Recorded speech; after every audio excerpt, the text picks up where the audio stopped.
All right, and let's finish up here with the final two teams here in the Big Eight. Let's jump on Trinity a little bit, and they had a little bit of a bandwagon last season. Middle of the season, we were talking Trinity maybe sneaking into the playoffs, right? Where they beat Wash High, great historic blowout. All right, two teams that had not played each other since 1999, I think.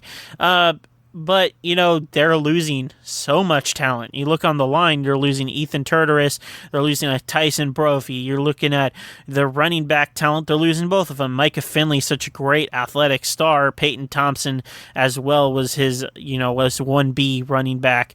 They're going to be replacing a lot. They got the Banco brothers back, they got Mason Crayer back, but is it going to be enough where we see Trinity compete for that last playoff spot? No. If Trinity was going to make the playoffs, it was going to be last year. In my opinion, Micah Finley was the best player in our coverage area for like a 3-week span. Like he was making unbelievable catches, unbelievable plays. Like, he was really, well, like I said, I think he was the best. I mean, you might disagree. I think he was the best player for a 3-week span in our coverage area. You could argue the WPIL. I mean, some of his plays he had should have been on SportsCenter's top 10, honestly.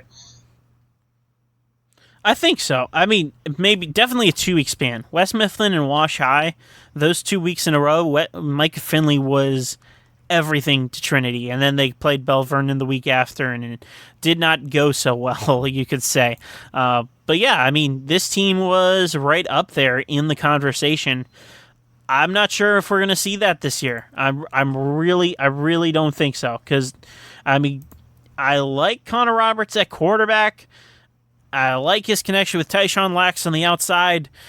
The running back depth concerns me.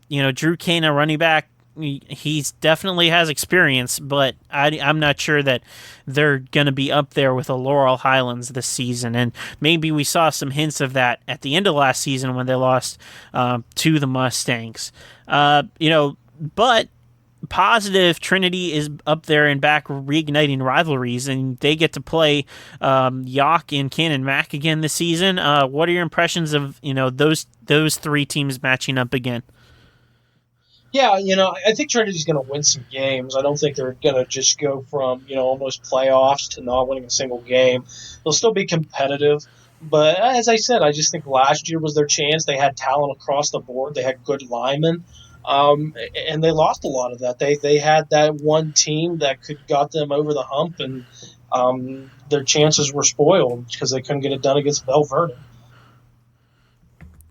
And then looking at their schedule here, obviously they open up against Cannon Mac. That'll be our big blockbuster weekend. I think that game is a little bit more interesting than people give credit for. I think Cannon Mac might be, that's a rivalry game. That's a game where the kids have played against each other for a long time, and I think that is an element of that game that might be overlooked. But as far as the rest of the schedule goes, you're looking at 6 away games, and one of them is against Clearfield in the middle of the season, and then they follow that up with Bell Vernon.